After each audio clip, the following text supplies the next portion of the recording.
안녕하세요. 오늘은 트럼프가 미국 역사상 가장 중요한 법안이 될 수도 있다고 말한 One Big Beautiful Bill Act, 하나의 크고 아름다운 법안, 혹은 약자로 발음했을 때 오빠가 되기도 하는 이 트럼프의 대규모 감세 법안에 대해서 알아볼 건데요. 트럼프는 이 법안이 의회를 통과한 뒤에 기자들에게 이 법안은 미국에게 rocket ship, 즉 로켓선처럼 미국 경제를 부양시킬 것이라고 말했다고 합니다. 무려 900페이지에 달하는 이 법안은 4조 5천억 달러, 약 6,116조 원이 넘는 감세 규모를 목표로 하고 있다고 하는데요. 일단 이 감세 법안은 트럼프가 1기 행정부 시절 때 도입했었고, 올해 말 종료 예정이었던 개인 소득세율 인하부터 법인세, 최고세율 인하 등의 감세법의 주요 조항을 연장하는 내용을 담고 있다고 합니다. 거기에 더해서 지난해 대선 때 트럼프가 공약했던 새로운 세금 혜택이 추가되는 것이라고 해요. 추가 세금 혜택으로는 예를 들면 미국에는 팁 문화가 있는 만큼 팁을 받는 근로자에게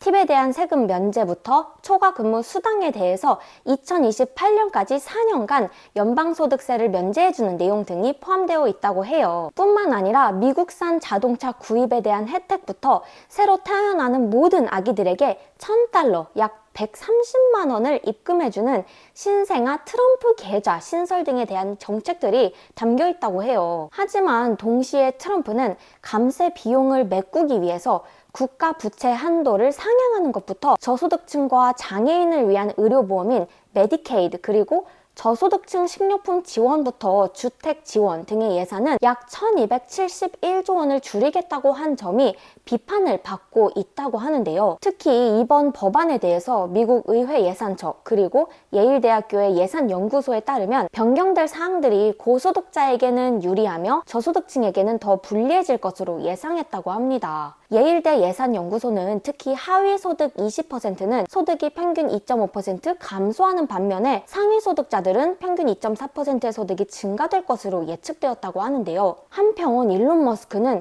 이번 법안에 대해서 분노하면서 법안이 통과된다면 다음날 자신이 새로운 중도 정당을 만들겠다고 SNS에 밝혔는데요. 일론 머스크가 트럼프의 법안에 분노하는 이유는 크게 두 가지로, 첫 번째로는 이 법안이 감세를 위한 자금을 메꾸기 위해서 국가 부채를 5조 달러나 늘리게 되면서 자신이 정부 효율부에서 일하면서 정부 지출을 줄이려 했던 노력이 물거품으로 돌아가는 점이라고 해요. 그리고 두 번째로는 감세 법안이 2032년까지 테슬라와 같은 전기차를 구매했을 때 받을 수 있었던 약 1,000만 원의 세 공제가 올해 9월부로 폐지되기 때문이라고 합니다. 한편 이와 관련해서 한국의 현대차와 기아는 하이브리드 차 판매를 늘려서 전기차 판매 감소분을 만회할 계획이라고 하는데요. 그리고 한국 반도체 기업에게는 감세 법안이 긍정적인 부분도 있다고 합니다.